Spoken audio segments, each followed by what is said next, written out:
Hello friends, welcome to my channel. तो आज हम पढ़ेंगे क्लास 12th का फर्स्ट चैप्टर सॉलिड स्टेट। इस वीडियो में हम इसका इंट्रोडक्टरी पार्ट कवर करेंगे। तो चलिए स्टार्ट करते हैं। हमें पता है कि मैटर की 3 स्टेट्स होती हैं, सॉलिड, लिक्विड एंड गैसियस। तो क्योंकि हमारा चैप्टर सॉलिड स्टेट है तो हम इस चैप्टर में सिर्फ सॉलिड की ही डिस्कशन करेंगे। तो फर्स्टली देखते हैं कि सॉलिड्स होते क्या है, इसको डिफ़ाइन करते हैं। ठीक है, हम देखते हैं अपने इन्वायरमेंट में कि कई इस तरह के सब्सटेंसेस होते हैं जिनकी डेफिनेट शेप और डेफिनेट वॉल्यूम होते हैं। तो उन सभी सब्सटेंसेस को हम क्या कंसीडर करते हैं, सॉलिड कंसीडर करते हैं। ठीक है, तो अब ये डेफिनेट शेप और डेफिनेट वॉल्यूम होता क्यों है? अब इसका भी रीज़न है। देखो, कोई भी सॉलिड है वो किसी ना किसी चीज़ से तो बना ही है। वो जिस भी चीज़ से बना है ना, तो हम उसको बोलते हैं कि वो उसके कॉन्स्टिट्यूएंट्स हैं। ठीक है, दैट कॉन्स्टिट्यूएंट्स में बी एटम्स। ठीक है, वो एटम्स भी हो सकते हैं, मॉलिक्यूल्स भी हो सकते हैं, आइंस भी हो सकते हैं। तो अब रीज़न देखते हैं कि डेफिनेट शेप होती क्यों है। क्योंकि वो जितने भी कॉन्स्टिट्यूएंट पार्टिकल्स होते हैं ना सॉलिड के, they are held together by means of very strong intermolecular forces of attraction. तो इन फोर्सेस की वजह से ही जो कॉन्स्टिट्यूएंट पार्टिकल्स हैं ना, वो फिक्स्ड पोजीशन ऑक्यूपाई कर लेते हैं। अब फिक्स्ड पोजीशन भी ऑक्यूपाई कर ली तो उनकी जो शेप है ना, वो डेफिनेट शेप बन जाती है। तो देखो, मैंने एक डायग्राम ड्रॉ किया है सॉलिड का। तो ये सर्कल्स क्या रिप्रेजेंट कर रहे हैं भी, उसके कॉन्स्टिट्यूएंट पार्टिकल्स हैं। देखो ये कितने क्लोजली पैक्ड हैं। क्लोजली पैक्ड हैं तो इसका भी यही रीज़न है कि इसमें बहुत ही strong intermolecular force of attractions हैं, जो इसको क्या कि बहुत ही स्ट्रॉन्गली बाइंड करके रखते हैं, बहुत क्लोजली बाइंड करके रखते हैं। ठीक है, क्लोज बाइंडिंग की वजह से ये रिजिड हो जाते हैं, रिजिड हार्ड हो जाते हैं। इन्हीं मतलब क्लोजनेस की वजह से ही इनकी जो कंप्रेसिबिलिटी है ना, वो भी बहुत कम होती है। ये भी हम पढ़ेंगे। ठीक है जी। तो नेक्स्ट बात आती है कि जो सॉलिड्स हैं ना, वो रिजिड होते हैं। रिजिड क्यों होते हैं? वही सेम रीज़न, क्योंकि उनमें क्या है कि strong intermolecular forces of attractions होती हैं। तो उनकी वजह से क्या है कि जैसे हमने देखा इसमें कि बहुत ही स्ट्रांगली होंगे। ठीक है, एक दूसरे के पास बहुत ही स्ट्रांगली प्रेजेंट होंगे, बहुत ही स्ट्रांगली बाइंड अप होंगे एक दूसरे के साथ। स्ट्रांगली बाइंड अप होंगे तो उनकी रिजिडिटी होगी। ठीक है, तो ये चीज़ हो गई। स्ट्रॉन्ग फोर्सेस ऑफ अट्रैक्शन की वजह से फिक्स्ड पोजीशन होगी कॉन्स्टिट्यूएंट पार्टिकल्स की। Okay, and one more thing कि जो कॉन्स्टिट्यूएंट पार्टिकल्स हैं ना, वो ओसिलेट करते हैं अबाउट देयर मीन पोजीशंस। देखो, अब ये क्या है, कॉन्स्टिट्यूएंट पार्टिकल्स हैं। ऐसा नहीं होता कि यो जो कॉन्स्टिट्यूएंट पार्टिकल है ना, वो यहाँ से मूव करे और यहाँ तक आ जाए। ठीक है, यहाँ से मूव करे और यहाँ तक आ जाए, ऐसा नहीं होता। क्योंकि इसको देखो, इनके बीच में भी तो ये पार्टिकल्स प्रेजेंट है ना, तो ये तो आ ही नहीं सकता यहाँ पे। तो वो होता क्या है कि ये पार्टिकल्स ना अपनी ही मेन पोजीशन, मतलब यहीं पे ही ऑसिलेट करते रहते हैं। सो यही एक रीज़न है, इसीलिए हम बोलते हैं कि जो सॉलिड्स हैं ना, उनके पास क्या होता है, वाइब्रेटरी मोशन, क्योंकि वो अपनी मेन पोजीशन के अराउंड ही वाइब्रेट करते हैं। ठीक है जी। अब बात करते हैं हम लिक्विड एंड गैसेस की। हम इन्हें फ्लूइड्स बोलते हैं। क्यों बोलते हैं? Because of their ability to flow. फंडा वही है, फोर्सेस का फंडा। इसमें क्या है कि जो फोर्सेस है ना, वो बहुत वीक होते हैं, इंटरमॉलिक्यूलर फोर्सेस। ठीक है, जिसकी वजह से क्या होता है कि वो क्लोजली बाइंड अप नहीं होंगे। बाइंड अप नहीं होंगे तो वो पार्टिकल्स है ना, they are free to move. अब वो फ्रीली मूव करेंगे तो मतलब अब वो फ्लो कर सकता है ना, लिक्विड्स गैसेस वो फ्लो कर सकते हैं। तो ये रीज़न होता है इनकी फ्लूइडिटी का। अब नेक्स्ट बात आती है कि हमें नेचर को स्पेसिफाई करना है सॉलिड के, है ना भी। वो क्यों होता है, वो डिपेंड करता है 2 फोर्सेस पे, and the 2 forces are opposing. वो एक दूसरे को अपोज करती हैं। ठीक है, वो 2 फोर्सेस कौन कौन सी हैं? एक तो हमारे पास थर्मल एनर्जी है, दूसरी है इंटरमॉलिक्यूलर फोर्स ऑफ अट्रैक्शन। अब थर्मल एनर्जी क्या होती है? Thermal energy means energy possessed due to temperature. ठीक है, पार्टिकल की एनर्जी टेम्परेचर की वजह से जो होती है ना, उसे हम बोलते हैं thermal energy. And intermolecular force of attraction तो पता ही है, जो इन बिटवीन द पार्टिकल्स होगी, इन बिटवीन द मॉलिक्यूल्स होंगी। अब देखो इनका एक्शन कैसे होता है। देखो, ये सॉलिड हो गया काइंड ऑफ। जब हमने टेम्परेचर अप्लाई किया ना तो ये पार्टिकल्स क्या होंगे, एक्साइट हो जाएंगे। ठीक है, एक्साइट होंगे तो उनमें मूवमेंट्स होंगी तो वो एक दूसरे से दूर दूर जाएंगे। ठीक है, अब तो ये सॉलिड नहीं रहा ना, सॉलिड का मतलब ही क्या है कि एक फिक्स्ड पोजीशन पे होना, तो इसने तो सॉलिड की स्ट्रक्चर ही ख़राब कर दी टेम्परेचर ने।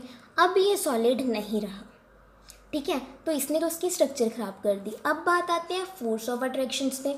जैसे ये दो पार्टिकल्स हैं, ठीक है, इनमें अगर फोर्स ऑफ अट्रैक्शन होगी ना तो वो क्लोजली बाइंड हो जाएंगे। ठीक है, क्लोजली बाइंड होगी मतलब वो अपनी फिक्स्ड पोजीशन ऑक्यूपाई करेंगे। फिक्स्ड पोजीशन ऑक्यूपाई करेंगे तो हम उसे क्या बोल सकते हैं, सॉलिड। तो होगी ना दोनों अपोजिंग।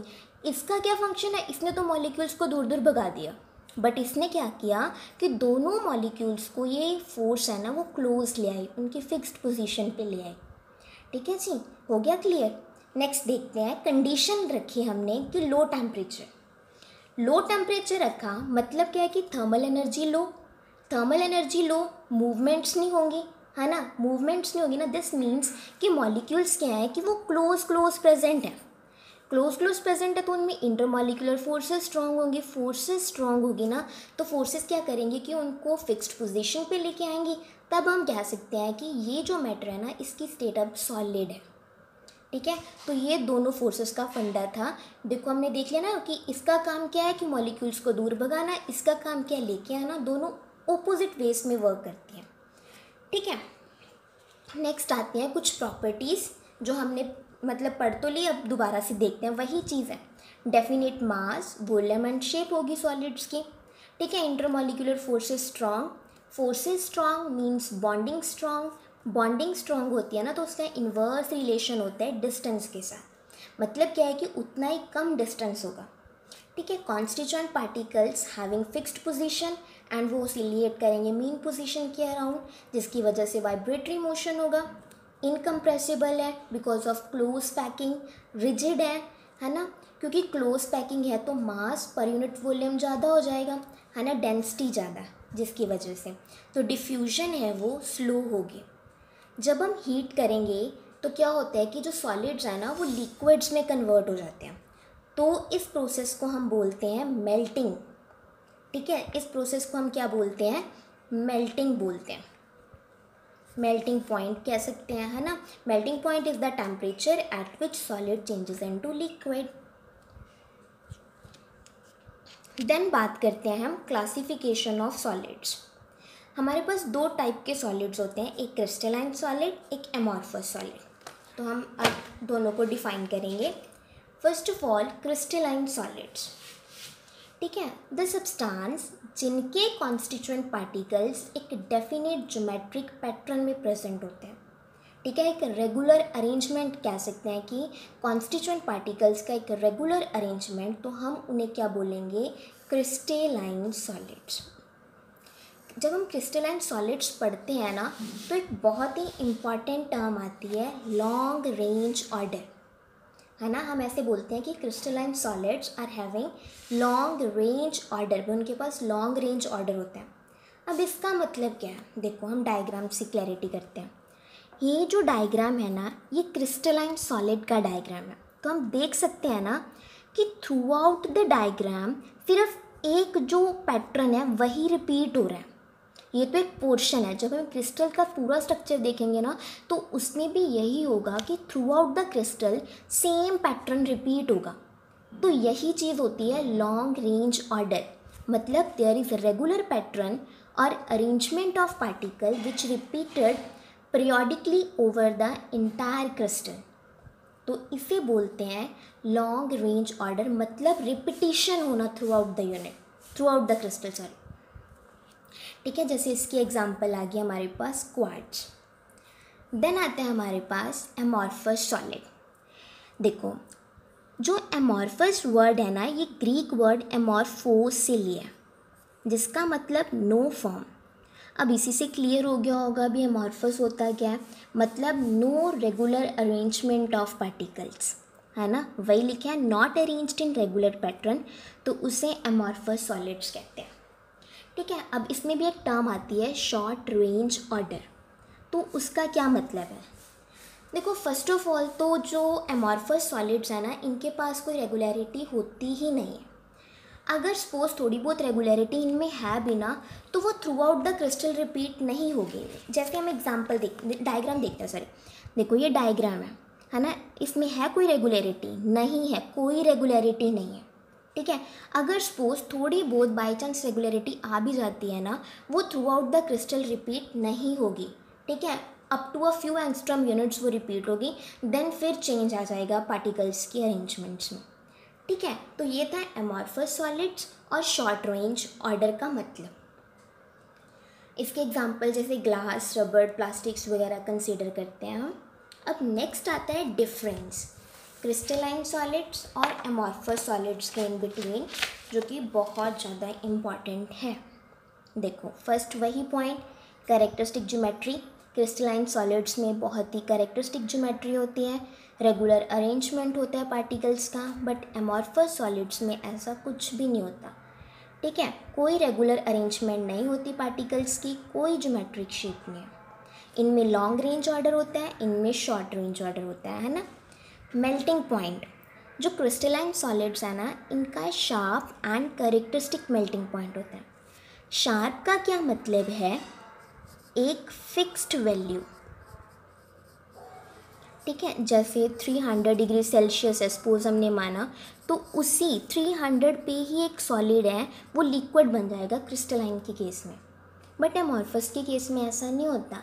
एमॉर्फस के केस में क्या होता है कि वाइड रेंज ऑफ टेम्परेचर चाहिए हमें, तो ये हम कह सकते हैं कि एक यूज़फुल प्रॉपर्टी है।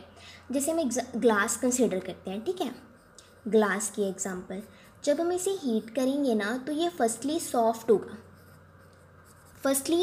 होगा, फिर ये फ़्लो करना स्टार्ट करेगा। जब ये फ़्लो करना स्टार्ट करेगा ना, तो उस सिचुएशन में हम इसे किसी भी डिज़ायर्ड शेप में कन्वर्ट कर सकते हैं, ठीक है। तो ये चीज़ होती है, देखो वाइड रेंज ऑफ टेम्परेचर की। तो ये एक यूज़फुल प्रॉपर्टी है कि जब भी ग्लास मतलब फ़्लो करना शुरू करेगा ना, तो हम उन्हें किसी भी फॉर्म में कन्वर्ट कर सकते हैं, कोई भी शेप दे सकते हैं अपने अकॉर्डिंग। तो ये यूज़फुल प्रॉपर्टी है इसकी। देन आता है एंथैल्पी ऑफ फ्यूजन, इसे हम हीट ऑफ फ्यूजन भी बोलते हैं।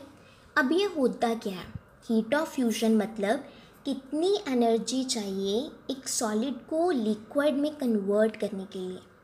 क्रिस्टलाइन सॉलिड्स में कैरेक्टरिस्टिक होती है, डेफिनेट वैल्यू होती है, बट एमॉर्फस में कोई डेफिनेट या क्रिस्टलाइन वैल्यू नहीं होती है ना, सॉरी कैरेक्टरिस्टिक वैल्यू नहीं होती। Next very important, isotropy and anisotropy. देखो आइसो मीन सेम, है ना, इसे हम कह सकते हैं कि same physical properties in all the direction. Anisotropy means different physical properties in all the direction, और we can say in different directions. तो जो एनआइसोट्रॉपी है this is possessed by crystalline solids, and जो आइसोट्रॉपी है this is possessed by amorphous solids, ठीक है। हम generally physical properties कौन कौन सी कंसीडर करते हैं, electrical conductivity, thermal conductivity, refractive index आ जाता है, ठीक है। तो हम ये प्रॉपर्टी को ना एग्जांपल के थ्रू स्टडी करते हैं। जैसे मैंने ना ये ग्रेफाइट का स्ट्रक्चर बनाया, देखो यहाँ पे एक कार्बन है ना, तो सभी कार्बन्स के 3 बॉन्ड्स तो बने हुए हैं, बट जो फोर्थ वाला इलेक्ट्रॉन है ना, वैलेंस इलेक्ट्रॉन, वो कहाँ पे है, इन बिटवीन द लेयर्स है, ठीक है, इन बिटवीन द। अब हम अपनी प्रॉपर्टी स्टडी करते हैं इलेक्ट्रिकल कंडक्टिविटी। देखो जब हम पैरेलल द लेयर्स जाएंगे, ठीक है, पैरेलल द लेयर्स जाएंगे, तो हमें पता है कि वहाँ पे इलेक्ट्रॉन डेंसिटी मैक्सिमम है, ठीक है, मैक्सिमम इलेक्ट्रॉन्स प्रेजेंट है वहाँ पे। दिस मीन्स कि उस डायरेक्शन में जो इलेक्ट्रिकल कंडक्टिविटी है वो भी मैक्सिमम होगी पैरेलल द लेयर्स। बट हम जब ऊपर की तरफ जाएंगे, मतलब परपेंडिकुलरली जाएंगे अप, है ना, तो जो फ्री इलेक्ट्रॉन्स है ना वो बहुत कम है। दिस मीन्स इलेक्ट्रिकल कंडक्टिविटी किसकी वजह से होती है, इलेक्ट्रॉन्स की वजह से। तो अब इलेक्ट्रिकल कंडक्टिविटी कम होगी, तो हो गई ना ये एनाइसोट्रॉपिक प्रॉपर्टी, कि डिफरेंट डायरेक्शंस में जो प्रॉपर्टीज़ है ना, फिजिकल प्रॉपर्टीज़, वो डिफरेंट होंगे। पैरेलल गए तो कंडक्टिविटी मैक्सिमम है ना, अगर हम परपेंडिकुलर गए तो जो कंडक्टिविटी है वो डिक्रीज़ हो गई, है ना। तो ये होता है एनाइसोट्रॉपिक, एंड जनरली ये क्रिस्टलाइन सॉलिड्स में ही मिलती है ये प्रॉपर्टी। एमॉर्फस के केस में ऐसा नहीं होता, वहाँ क्या होता है कि जो ऑल द डायरेक्शंस में प्रॉपर्टीज़ है ना वो सेम होती हैं। नेक्स्ट आती है क्लीवेज प्रॉपर्टी, मतलब जब हम क्लीव करेंगे डेफिनेट प्लेन्स के अकॉर्डिंग ना, तो हमारे पास 2 पीसीज आ जाएंगे जो कि बिल्कुल प्लेन एंड स्मूथ होंगे। बट इस केस में क्या होगा, अमॉर्फस के इर्रेगुलर सरफेसेस है ना वो क्रिएट हो जाएंगे। ठीक है, फिर हम नेचर देख सकते हैं। जो क्रिस्टलाइन है वो तो हमारे ट्रू सॉलिड्स होते हैं, ठीक है, बिल्कुल ट्रू सॉलिड्स। बट जो अमॉर्फस है ना, हम इन्हें सीडो या सुपर कूल्ड सॉलिड्स बोलते हैं। क्यों बोलते हैं? क्योंकि देखो, ग्लास की एग्जांपल फिर से कंसीडर करते हैं। ग्लास है, जब हम उसे हीट करेंगे पहले सॉफ्ट होगा, फिर वो फ्लो करना शुरू कर देगा, है ना, मतलब उसमें फ्लूडिडिटी आ गई। तो है ना, क्या आ गई उसमें? फ्लूडिटी। तो फ्लो कर सकता है ना, तो वो सॉलिड तो नहीं रहा ना, सॉलिड। तो यही रीज़न है कि हम इसे सीडो सॉलिड्स या सुपर कूल्ड सॉलिड्स बोलते हैं। एग्जाम्पल्स मेंशन कर देंगे, लाइक है ना, क्रिस्टलाइन में ये वाली एग्जाम्पल्स और एमॉर्फस में ग्लास, रबर।